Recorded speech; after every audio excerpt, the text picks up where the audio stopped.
खेल तमाशे का दौरानिया ज़्यादा नहीं होता। खेल तमाशा आर्जी और तफरीही चीज़ होती है। उसका हकीकत के साथ, हकीकी ज़िंदगी के साथ कोई ताल्लुक़ नहीं होता।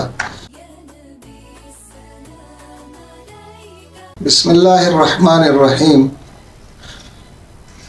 कुरान मजीद ने इंसानी ज़िंदगी की हकीकत को वाज़ेह करते हुए फरमाया, इन्नमल हयातुद दुनिया लहवुन व लाइबुन व ज़ीनतुन व तफ़ाखुरुन बैनकुम व तकासुरुन फ़िल अम्वालि वल औलाद।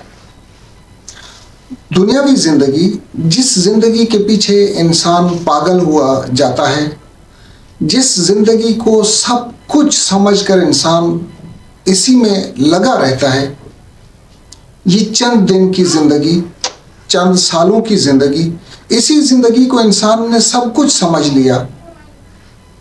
इसकी हकीकत बताते हुए कुरान मजीद ने इरशाद फरमाया, इन्नमल हयातुद दुनिया लहवुन व लाइब। दुनिया की ज़िंदगी लहव व लैब है। लहव व लैब एक ऐसी चीज़ को कहा जाता है जिसको अगर उर्दू ज़बान में तर्जुमा करते हैं तो खेल तमाशा उसका तर्जुमा बनता है। खेल तमाशे का दौरानिया ज़्यादा नहीं होता। खेल तमाशा आर्जी और तफरीही चीज़ होती है। उसका हकीकत के साथ, हकीकी ज़िंदगी के साथ कोई ताल्लुक़ नहीं होता। ये खेल तमाशा एक मखसूस माहौल के अंदर ही होता है। जब उस माहौल से इंसान निकलता है तब वो कहता है कि हकीकी ज़िंदगी तो इस ग्राउंड से, इस माहौल से बाहर की है। बिल्कुल यही हकीकत दुनियावी ज़िंदगी की है। इस दुनिया की ज़िंदगी के अंदर रहते हुए इंसान इसी को हकीकत समझता है, लेकिन जब इस ज़िंदगी से बाहर निकलेगा तब फिर वो कहेगा कि वो खेल था और ये हकीकत है। तो अल्लाह तबारक व तआला ने इस हकीकत को बयान करते हुए कहा, इन्नमल हयातुद दुनिया लहवुन व लैब। ये खेल और तमाशे वाली चीज़ दुनियावी ज़िंदगी है। वज़ीनतुन व तफ़ाखुरुन बैनकुम। ये एक दूसरे पर फ़ख्र करने का मकाम है, एक दूसरे पर सबकत ले जाने का मकाम है, एक दूसरे को देखकर अपनी ज़िंदगी के स्टाइल चेंज करना और उसके लिए कोशिश करने का मकाम है। इसका हकीकत से ताल्लुक़ नहीं है। ज़ीनत है, जो चीज़ है खूबसूरत है, अच्छी लगती है, लज्जत वाली होती है, लेकिन इसकी लज्जत, इसकी हकीकत सब आर्जी होती है। और रही बात तफाखुर की, तो हम में से हर शख्स तफाखुर में लगा हुआ है। किसी के कपड़े देखेंगे, किसी की शख्सियत देखेंगे, किसी का मालो मता देखेंगे, किसी का घर देखेंगे, किसी की गाड़ी देखेंगे और उस पर रश्क करते हुए अपनी ज़िंदगी को भी उसी के मुताबिक ढालने की कोशिश करेंगे। हालांकि ये सिर्फ 4 दिन की ज़िंदगी है। लहव लैब भी है और ज़ीनत और तफाखुर भी है। जो चीज़ नज़र आ रही है बड़ी खूबसूरत, बड़ी अट्रैक्टिव नज़र आ रही है और एक दूसरे पर सबकत ले जाने का माहौल है। व तकासुरुन फ़िल अम्वालि वल औलाद।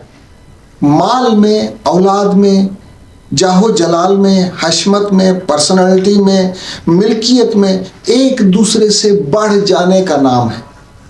बस इसके बाद दुनिया की हकीकत ख़त्म। ये जितनी भी चीज़ें हैं, अगर हम गौर करते हैं तो इन तमाम चीज़ों का वजूद तो है, लेकिन बहुत कम अरसे तक। करोड़ों और अरबों के मालिक अपनी ज़िंदगी पूरी करने के बाद वो मिल्कियत, वो जायदाद, वो गाड़ियाँ, वो बंगले, वो शान, वो इज़्ज़त, वो हशमत, वो नौकर चाकर, वो मुरब्बे, ज़मीनें, बागात, जायदाद, सब कुछ छोड़कर इस दुनिया से चले जाते हैं और ये सब कुछ हमारे तजर्बे में है। इसी चीज़ को देखकर इबरत हासिल करनी है और कुरान मजीद की इस आयत को समझना है। इन्नमल हयातुद दुनिया लहवुन व लैब। दुनिया की ज़िंदगी खेल तमाशा है। खेल तमाशा हकीकत नहीं होता, हकीकत जैसा होता है। खेल तमाशे का दौरानिया लंबा नहीं होता। عارضی جو ہوتا ہے، عارضی چیز کا دورانیہ حقیقت سے مشابہ ضرور ہے لیکن حقیقت نہیں ہے۔ وزینت و تفاخر بینکم، زینت بھی ہے، ہر چیز خوبصورت اٹریکٹیو، اس میں بڑا چارم نظر آئے گا۔ وتکاثر فی الاموال والاولاد، فلانے کے اتنے بیٹے، فلانے کی اتنی بڑی جائیداد، فلانے کے پاس اتنی بڑی گاڑیاں، فلانے کے پاس یہ سب کچھ، لیکن ایک وقت آئے گا جب ان تمام چیزوں کا اچانک تعلق کٹ جائے گا اور انسان خالی ہاتھ اس دنیا سے چلا جائے گا۔ بالکل اسی طرح سے جس طرح سے گیم میں ہر شخص گراؤنڈ کی حد تک بڑی کوشش کر رہا ہوتا ہے، لیکن جب گیم ختم ہوتا ہے تو اس کے بعد ہار جیت کا فیصلہ ہو جانے کے بعد پھر گراؤنڈ سے سب خالی ہاتھ ہی باہر نکلتے ہیں۔ تو یہی دنیاوی زندگی کی حقیقت ہے جو قرآن مجید نے تمثیلی انداز میں اس طرح سے بیان کی ہے۔